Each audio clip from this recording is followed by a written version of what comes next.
Dipaksa nikah bab 31. Jangan lupa subscribe, like, dan komen. Naya, hentikan dulu mainnya. Nenek mau bicara sama Naya, Momi dan Dedi Naya. Ucap Mama Sofia. Iya Nek. Seketika Naya diam, ia duduk di pangkuan Alvaro tanpa ingin pindah ke tempat lain. Dinda, Mama dan Papa gak bermaksud ingin ikut campur, tapi Mama ingin melihat Naya tumbuh besar dengan adanya sosok kedua orang tua yang lengkap, bukan seperti ini. Kata Mama menatap Dinda yang terlihat tenang. Iya Ma, aku paham maksud arah pembicaraan Mama di bawah kemana. Aku sudah putuskan, Naya akan tinggal bersama dedinya. Aku sadar aku bukanlah ibu yang baik untuk putriku. Aku sibuk dengan pekerjaanku, hingga tidak punya waktu mengurus Naya. Jelas Dinda berusaha tegar agar tidak rapuh di saat seperti ini. Kak, aku titip Naya, berikan Naya kasih sayang yang tidak pernah ia dapatkan selama ini. Ucap Dinda menatap Alvaro, lalu berpindah pada Kanaya. Naya, maafkan Momi, sekarang Naya bisa tinggal bersama Dedi, jangan nakal, jaga diri baik-baik. Momi yakin Dedi Naya bisa urus Naya lebih baik dari Momi. Sambung Dinda.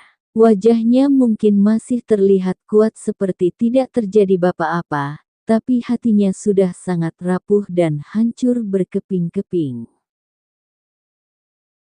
Memaksa tegar adalah sampul depan, agar tidak ada yang tahu saat ini ia sangat tersiksa dengan keputusannya sendiri.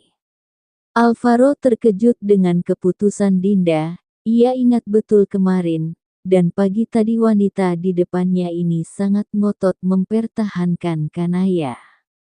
Kenapa sekarang berubah pikiran dengan cepat? Kanaya mendengar perkataan Momi yang tidak sesuai dengan rencana nenek berubah sedih dan tangisnya mulai pecah. Dia berpikir Momi tidak sayang lagi padanya, hingga menyerahkannya pada Dedi. Hiks. Apa Momi tidak sayang sama Naya? Kenapa Momi menyerahkan Naya pada Dedi? Naya tidak ingin jauh dari Momi. Naya juga tidak ingin jauh dari Dedi. Naya ingin bersama Dedi dan Momi. Ucap Kanaya di sela tangisnya. Sayang, bukan seperti itu. Momi sayang sama Naya, sayang pakai banget. Naya adalah hidup Momi, jika dulu Naya tidak ada, Momi saat ini tidak mungkin berada di sini. Jujur Dinda mengingat masa lalu yang hampir membuatnya kehilangan nyawa. Tapi, kenapa Momi tidak ingin serumah sama Dedi? Naya mau seperti teman Naya yang lain memiliki orang tua yang lengkap, dan dipenuhi kasih sayang, bukan seperti ini, hiks. Tangis Kanaya. Naya, sini dengar Dedi. Biar kita tidak serumah, Dedi janji akan sering berkunjung melihat Naya. Kata Alvaro meyakinkan putri kecilnya. Hiks. Naya tidak ingin seperti itu Dedi. Momi jahat. Momi tidak sayang sama Naya. Teriak Naya, lalu berlari menuju kamar. Naya, dengarin Momi sayang. Saat Dinda ingin bangkit mengejar Kanaya, langkahnya langsung terhenti mendengar perkataan seseorang. Tunggulah di sini, biar aku yang membujuk Naya. Ucap Alvaro seketika memberhentikan langkah Dinda. Baiklah, terima kasih Kak. Tidak perlu terima kasih, aku lakukan ini untuk Naya bukan untukmu. Balas Alvaro, seraya bangkit meninggalkan tempatnya. Dinda diam tak bergeming mendengar perkataan Alvaro, entah kenapa kata-kata tersebut begitu tertancap di hatinya. Papa dan Mama saling pandang, wajah mereka sedih melihat semua rencana gagal berantakan, bahkan semua makin hancur. Dinda bangkit dari duduk, meninggalkan kedua orang tuanya. Setiba di kamar, ia langsung mengunci pintu, dan duduk meringkuk di balik pintu. Maafkan, Momi sayang. Momi ibu yang jahat, ibu yang buruk, ibu yang tidak pantas dipanggil Momi. Hamil dan menjadi ibu di usia muda bukanlah hal yang gampang, banyak tahap yang harus aku lewati. Aku bukan wanita dewasa seperti orang lihat, aku wanita rapuh yang terlihat kuat untuk semua orang. Tangis Dinda di balik pintu memukul kepala merasa gagal menjadi seorang wanita sekaligus ibu untuk putrinya.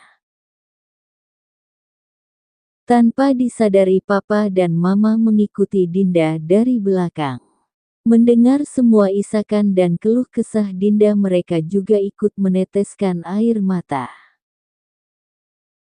Mereka baru menyadari, senyum dan ketegaran Dinda selama ini hanyalah kebohongan. Dia berusaha kuat untuk meyakinkan semua orang, jika Dinda yang dulu telah tiada dan hanya ada Dinda yang kuat.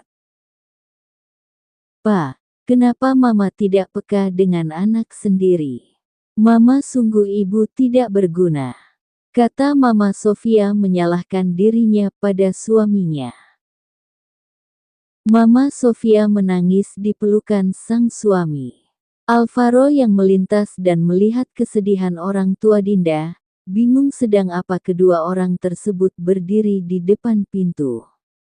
Kenapa tidak langsung masuk? "Dedi kenapa?" tanya Kanaya pada Alvaro, saat ini berada di dalam gendongannya. "Tidak sayang, Dedi hanya bingung kenapa kakek dan nenek Naya berdiri di depan pintu, kenapa tidak langsung masuk."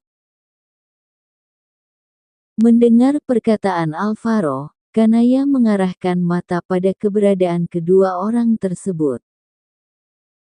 "Itu kamar Momi, tapi kenapa kakek dan nenek berdiri di situ?" "Ya sudah kita samperin kakek dan nenek Naya saja," saran Alvaro. Hiks. Dinda masih terus menangis menyalahkan dirinya. "Momi bukan ibu yang baik sayang, Momi menyerahkan kamu pada dadimu, karena Momi yakin kamu bisa bahagia bersama Dedi dan ibu tiri kamu. Percayalah kebahagiaan kamu akan lengkap setelah Dedimu mendapatkan pendamping yang baik."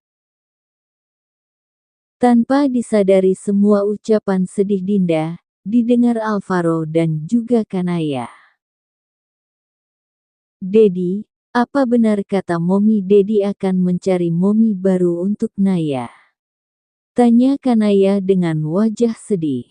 Perkataan Dinda kini mampu membuat putri kecil ikut sedih. "Tidak sayang, hati Dedi selalu tertulis nama Momi kamu tidak ada yang lain," jawab Alvaro. "Dedi, Naya tahu semua yang terjadi sama Momi dan Dedi.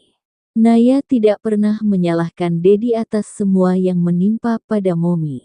Tapi satu hal yang membuat Naya tidak tahu, kenapa Dedi dulu tidak pernah percaya sama Momi." Kanaya sudah menyelidiki semua masa lalu Mominya, tanpa sepengetahuan mereka. Ia diam-diam masuk ke ruang kerja kakek mengambil sebuah flash. Kanaya kesal setiap ditanya di mana Dedi, mereka selalu diam dan mengalihkan pembicaraan. Dan tanpa sengaja ia mendengar perbincangan kakek dan nenek mengenai masa lalu Mominya. Alvaro terdiam, bagaimana putri kecilnya mengetahui semua ini? Tidak mungkin Pak Naldo dan Ibu Sofia menceritakan masalah orang besar pada anak kecil, jika untuk Dinda lebih tidak mungkin. Naya tahu dari mana? Tanya balik Alvaro penasaran. Rahasia. Dedi cukup jawab apa yang Naya tanyakan, tidak perlu tahu dari mana Naya tahu. Jawab Kanaya sombong. Anak Dedi ini ternyata sangat pintar, tapi saran Dedi bersikaplah seperti anak kecil sewajarnya, tidak usah memaksa diri untuk dewasa. Menjadi dewasa bukanlah hal yang mudah seperti mulut berkata. Nasihat Alvaro panjang lebar pada putri semata wayangnya.